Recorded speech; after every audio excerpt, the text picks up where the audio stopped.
Aku jelas-jelas adalah kultivator jahat nomor 1 di dunia yang kejam.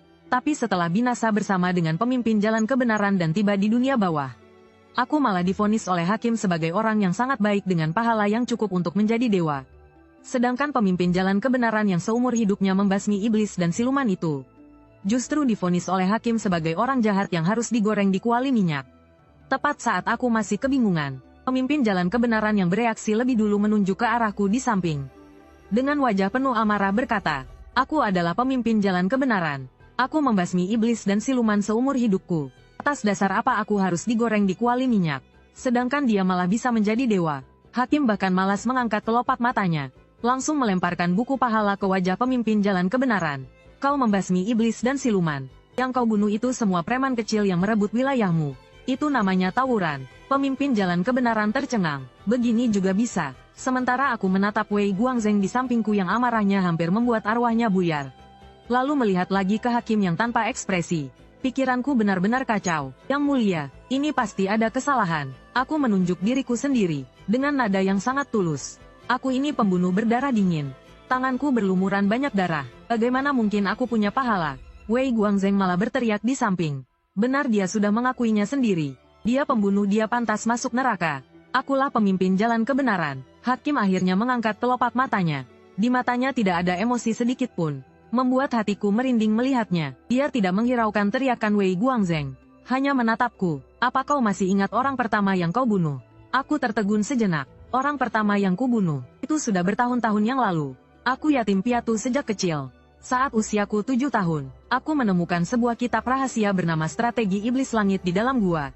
Di awal kitab rahasia tertulis, ilmu ini adalah ilmu iblis nomor 1 di dunia. Jika berlatih hingga tingkat mahir, dapat tak terkalahkan di dunia. Di dalam buku juga banyak menyanjung kultivator jahat nomor 1 saat itu. Iblis tua He Tian, dikatakan bahwa dia tegas dalam membunuh, melakukan sesuka hatinya, adalah tujuan akhir semua kultivator jahat. Sejak hari itu, tujuanku telah ditetapkan. Aku ingin menjadi kultivator jahat nomor 1 di dunia yang baru. Aku menghabiskan waktu 10 tahun, berlatih strategi iblis langit hingga tingkat dasar. Lalu aku pun turun gunung. Rencanaku sangat sederhana, menghabisi semua kultivator jahat yang berada di atasku. Setelah mereka semua mati, tentu saja aku yang akan menjadi nomor 1. Dan target pertamaku setelah turun gunung adalah iblis tua He Tian yang saat itu sedang di puncak kejayaannya. Gambaran di dalam cermin air mulai mengalir. Muncullah penampilanku saat masih muda. Aku pada saat itu membawa sebilah pedang usang di punggung. Tatapan mataku penuh dengan harapan akan masa depan. Aku mendengar bahwa iblis tua He Tian bercokol di Gunung Angin Hitam. Maka aku seorang diri pergi ke Gunung Angin Hitam. Di bawah Gunung Angin Hitam ada sebuah desa. Saat aku pergi ke sana, seluruh desa menggantungkan panji-panji putih. Suara tangisan mengguncang langit. Aku tidak peduli. Manusia biasa bagiku seperti semut. Suka duka mereka tidak ada hubungannya denganku. Aku langsung berjalan masuk ke dalam gua iblis tua He Tian. Di dalam gua, iblis tua He Tian sedang merebus sesuatu di dalam kuali besi besar. Dari dalam kuali tercium aroma daging yang memuakkan. Dia melihatku, lalu menyeringai, memperlihatkan gigi kuningnya. Datang lagi satu orang yang mengantar nyawa. Aku menghunus pedangku. Aku datang untuk membunuhmu Senmo. Iblis tua He Tian tertegun sejenak, lalu tertawa terbahak-bahak. Hanya dengan bocah ingusan sepertimu, aku tidak banyak bicara, langsung menebasnya dengan satu sabetan. Kekuatan iblis tua He Tian memang sangat kuat. Aku mengerahkan seluruh tenagaku, dan mendapatkan lebih dari 10 luka di tubuhku. Baru akhirnya bisa memenggal kepalanya. Sebelum mati, dia menunjuk ke kuali besar itu, menatapku dengan penuh kebencian. Kalau bukan karena ajalku sudah dekat, dan kekuatanku jauh berkurang, bagaimana mungkin aku bukan tandinganmu? Aku tidak akan melepaskanmu bahkan jika aku menjadi hantu. Obat keabadianku. Saat itu aku tidak mengerti maksudnya. Aku hanya menganggapnya sebagai omong kosong orang yang sekarat. Setelah membunuh iblis tua He Tian, aku menyerap kekuatannya. Jurus iblis langitku meningkat 1 tingkat. Aku membawa kepalanya, dan berjalan keluar dari gua. Di luar gua, para penduduk desa di bawah Gunung Angin Hitam entah kapan sudah berkumpul di sini. Setiap orang memegang cangkul dan sabit, dengan wajah penuh ketakutan dan tekad. Melihatku keluar membawa kepala manusia, mereka semua tertegun. Seorang lelaki tua berjalan maju dengan gemetar. "Anda telah, iblis tua itu." Aku menatapnya dengan dingin. Setelah itu aku berbalik dan pergi. Yang kupikirkan saat itu adalah, aku tidak boleh terlalu terlibat dengan manusia biasa ini, agar tidak mengganggu kondisi mentalku dalam melatih ilmu iblis. Tapi sekarang, gambaran di dalam cermin air, adalah kelanjutan cerita yang tidak aku ketahui. Setelah aku pergi, para penduduk desa itu tertegun untuk waktu yang lama. Sebelum akhirnya yakin bahwa iblis tua Heitian benar-benar sudah mati, mereka bergegas masuk ke dalam gua. Saat melihat kuali besi besar itu, semua orang pun hancur lebur. Yang dimasak di dalam kuali itu adalah 7 atau 8 anak yang hilang dari desa mereka. Ternyata, iblis tua Heitian selama ini menggunakan hati anak laki-laki dan perempuan untuk membuat apa yang disebut obat keabadian.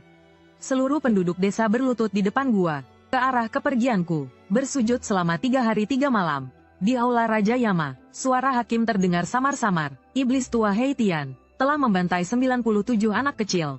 Kejahatannya sungguh keji. Kau membunuhnya, mendapatkan pahala besar 97.000 poin. Aku benar-benar tercengang. Aku menatap pemandangan di cermin air. Pikiranku menjadi kosong. Pahala, aku membunuh orang untuk meningkatkan peringkatku sendiri. Untuk menjadi kultivator jahat nomor 1 di dunia. Kenapa malah menjadi pahala? Wei Guang yang melihat dari samping tampak sangat marah. Tidak mungkin. Ini pasti hanya kebetulan. Dia hanyalah seorang iblis. Hakim tidak memedulikannya. Pemandangan di cermin air kembali berubah. Setelah membunuh iblis tua Heitian, peringkatku di papan peringkat aliran jahat. Dari yang tidak terdaftar langsung masuk ke 100 besar. Targetku selanjutnya adalah 3 iblis sungai hitam yang berada di peringkat 73. Konon ketiga bersaudara ini sangat kejam. Memulai bisnis mereka dari perdagangan manusia. Tidak ada yang berani memprovokasi mereka di sekitar sungai air hitam. Saat aku menemukan mereka, mereka sedang melakukan transaksi di sebuah kapal besar. Di dalam kabin kapal ada ratusan wanita muda yang dikurung. Semuanya tampak pucat pasi. Pihak yang bertransaksi dengan mereka adalah sekte kultivator jahat lainnya. Sekte Hehuan. Pikiranku saat itu sangat sederhana. 3 iblis sungai hitam dan orang-orang dari sekte Hehuan. Totalnya ada sekitar 50 hingga 60 kultivator sesat. Aku membunuh mereka semua. Kekuatan kultivasi yang kuserap cukup untuk membuat peringkatku naik pesat. Jadi aku pun bertindak. Malam itu, sungai air hitam diwarnai menjadi merah. Aku membantai dari haluan sampai ke buritan kapal. Tidak menyisakan satu orang pun yang hidup. Sebelum 3 iblis sungai hitam mati, sungai air hitam masih mengumpat dengan keras. Sungai air hitam, kami 3 bersaudara sungai air hitam tidak pernah memprovokasimu. Sungai air hitam, kenapa kau begitu kejam? Sungai air hitam. Jawabanku saat itu adalah, kalian terlalu lemah dan menghalangi jalanku. Benar-benar ucapan khas seorang kultivator sesat. Aku sangat puas dengan penampilanku saat itu. Setelah membunuh semua orang, aku membuka sangkar di palka kapal. Para wanita di dalamnya gemetar ketakutan, menatapku seolah melihat iblis jahat. Aku merasa mereka berisik, lalu membentak dengan dingin, pergi semua. Kemudian aku duduk di tumpukan mayat, mulai menyerap kekuatan kultivasi mereka. Setelah kekuatanku meningkat pesat, saat aku pergi dengan puas, para wanita itu sudah lama kabur tak berbekas. Menurutku itu bagus, jadi aku tidak perlu repot-repot membunuh mereka untuk membungkamnya. Tapi gambar di cermin air kembali menunjukkan kelanjutan yang tidak ku ketahui. Para wanita yang diselamatkan itu, setelah kembali ke kampung halaman mereka, mereka menyebarkan legenda tentang seorang pendekar berbaju darah. Mereka tidak tahu namaku, hanya tahu bahwa aku membantai para pedagang manusia yang sangat jahat itu. Mereka mengumpulkan uang di tepi sungai air hitam, mendirikan sebuah prasasti tanpa nama untukku. Setiap hari ada orang yang datang untuk menghormatinya. Dupa terus mengepul. Suara hakim kembali terdengar. 63 iblis sungai hitam, sekte Hehuan, menjual lebih dari 3.000 wanita baik-baik, menyebabkan kematian lebih dari 500 orang. Kau memusnahkan seluruh klannya, menyelamatkan 108 wanita yang terperangkap, mendapatkan pahala besar 300.000 poin. Mulutku ternganga lebar, sudah tidak bisa berkata-kata lagi. Ini juga bisa dihitung sebagai pahala. Aku jelas-jelas hanya membunuh untuk melatih jurusku. Wei Guangzheng sudah hampir gila. Aku tidak percaya, dia jelas-jelas adalah penjahat kejam dan tak berperasaan. Kalian semua tertipu, lihatlah. Dia menunjuk ke cermin air. Setelah dia selesai membunuh, dia bahkan tidak sudi melirik para wanita itu. Dia sama sekali tidak berniat menyelamatkan orang. Hakim menatapnya dengan dingin. Berbuat baik, dilihat dari perbuatan bukan dari niat. Punya niat baik tapi tidak ada perbuatan baik, itu adalah kemunafikan. Kebaikan yang tidak disengaja, juga merupakan kebaikan yang besar. Kau Wei Guangzheng, mulutmu penuh dengan kebajikan dan moralitas. Seumur hidup membasmi siluman dan iblis. Berapa orang yang telah kau selamatkan? Hakim melambaikan tangannya. Cermin air beralih ke Wei Guangzheng. Di dalam gambar, Wei Guangzheng berjubah putih seputih salju. Berperawakan layaknya dewa. Dia menebas seorang yang disebut iblis jahat dengan satu pedang. Iblis jahat itu berteriak sebelum mati. Aku hanya mencuri sebongkah biji dari ladang spiritual keluargamu. Dosanya tidak pantas dihukum mati. Wei Guangzheng berkata dengan benar. Mencuri tambang spiritualku, berarti memusuhi jalan kebenaranku, pantas dibunuh. Adegan berganti, seorang saudagar kaya mengirimi Wei Guangzheng peti berisi emas perak dan permata. Pemimpin Wei, Sekte Pedang Besi di barat kota akhir-akhir ini selalu mencari masalah dengan kami. Mohon pemimpin yang memutuskan. Wei Guangzheng menerima emas dan perak itu. Esokan harinya dia memimpin orang dan memusnahkan seluruh Sekte Pedang Besi. Alasannya adalah Sekte Pedang Besi bersekongkol dengan aliran iblis. Berniat jahat, namun alasan sebenarnya adalah, wilayah Sekte Pedang Besi, menghalangi jalan kekayaan saudagar kaya itu. Di dalam buku jasa Wei Guangzheng, tertulis dengan sangat jelas, menyingkirkan para pembangkang, membunuh orang tak bersalah demi imbalan. Ini adalah pertarungan bersenjata, tidak ada jasa, ada karma buruk, menerima suap dan memutarbalikkan hukum, memutarbalikkan kebenaran. Ini adalah kejahatan besar, karma buruknya dilipat gandakan. Wei Guangzheng menatap cermin air. Wajahnya pucat pasi, seluruh tubuhnya gemetar hebat. Bukan seperti ini, aku sedang membela jalan kebenaran. Sang hakim tidak lagi menatapnya. Gambar di cermin air kembali lagi kepadaku. Jalan kultivasi jahatku masih berlanjut. Target selanjutnya, pemimpin Sekte Teratai Darah. Seorang wanita yang peringkatnya 20 tingkat lebih tinggi dariku. Saat itu di jalan kejahatan namanya sangat terkenal. Rumor mengatakan dia cantik jelita, berhati ular dan kalajengking. Sekte Teratai Darah yang didirikannya, pengikutnya tersebar di puluhan provinsi dan kabupaten. Saat aku menemukannya, dia sedang mengadakan upacara pengorbanan akbar di altar utama. Puluhan ribu pengikut berlutut di alun-alun. Ekspresi mereka fanatik, mulut mereka berkomat-kamit. Di atas panggung tinggi, pemimpin Sekte Teratai Darah mengenakan jubah merah. Sangat memesona dan menggoda. Dia menatap para pengikut di bawah panggung. Matanya dipenuhi keserakahan. Saat itu aku bersembunyi di tengah kerumunan, mengamati dengan dingin. Tujuanku datang ke sini sangat jelas. Membunuhnya, menyerap kekuatan kultivasinya, sekaligus mengambil alih wilayah dan pengikutnya. Seorang kultivator sesat yang sukses, tidak hanya harus memiliki kekuatan yang hebat, tetapi juga harus punya kekuatan sendiri. Ini tertulis dalam gulungan iblis surgawi. Upacara ritual pun dimulai. Pemimpin Sekte Teratai Darah mengumumkan dengan suara lantang. Teratai suci telah turun ke dunia, membutuhkan darah para pengikut untuk menyambutnya. Lalu ratusan pengikut di barisan pertama, tanpa ragu-ragu mengeluarkan belati mereka, dan menyayat pergelangan tangan mereka sendiri. Darah segar mengalir ke kolam darah di bawah panggung. Seluruh alun-alun dipenuhi bau anyir darah. Aku menyaksikannya sambil mengerutkan kening. Bukan karena kekejamannya, melainkan karena menurutku cara ini terlalu tidak efisien. Darah puluhan ribu orang, hanya cukup untuk dia seorang berkultivasi. Benar-benar sebuah pemborosan. Menunggu dia selesai menyerap energi dari kolam darah, kekuatannya akan meningkat pesat. Kalau aku membunuhnya saat itu, akan jauh lebih merepotkan. Jadi aku memutuskan untuk bertindak lebih awal. Aku melompat dari kerumunan, langsung menuju ke panggung. Iblis tua Teratai Darah. Aku berteriak lantang, mengguncang seluruh tempat. Para pengikut fanatik itu melihatku menyerang pemimpin mereka. Mereka menyerbuku seperti orang gila.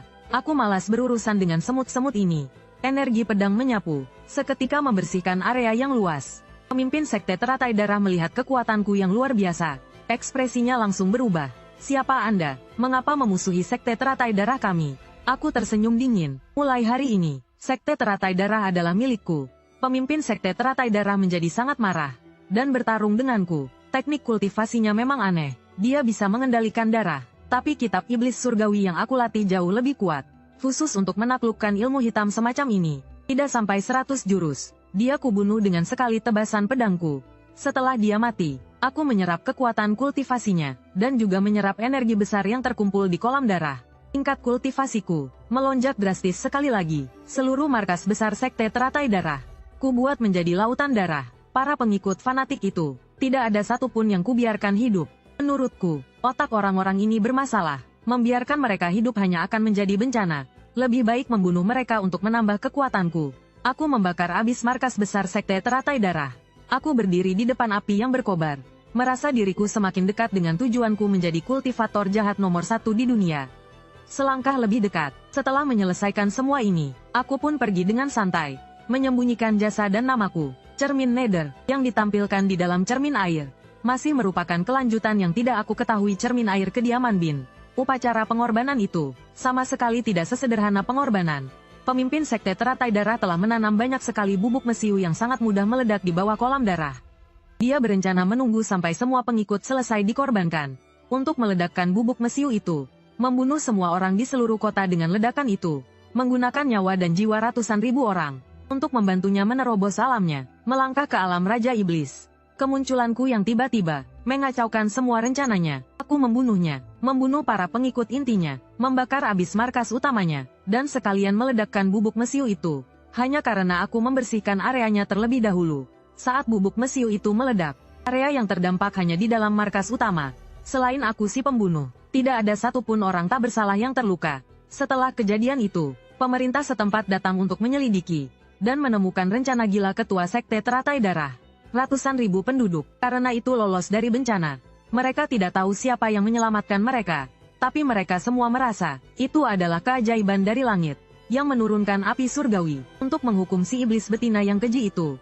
Lalu, seluruh penduduk kota secara sukarela menggalang dana, membangun sebuah pagoda penekan iblis. Di dalam pagoda tidak ada dewa atau Buddha yang disembah, hanya ada sebuah prasasti batu, yang di atasnya terukir, pahlawan tanpa nama, pahala tak terhingga. Suara sang hakim terdengar di saat yang tepat. Ketua sekte teratai darah, dosanya sangat besar. Kau membunuhnya, mencegah bencana besar, mendapatkan pahala yang besar. 3 juta poin. 2. Otakku terasa seperti disambar petir surgawi. 3 juta poin. Aku melihat cahaya keemasan yang menyilaukan di buku pahala. Rasanya aku hampir tidak mengenali lagi kata pahala.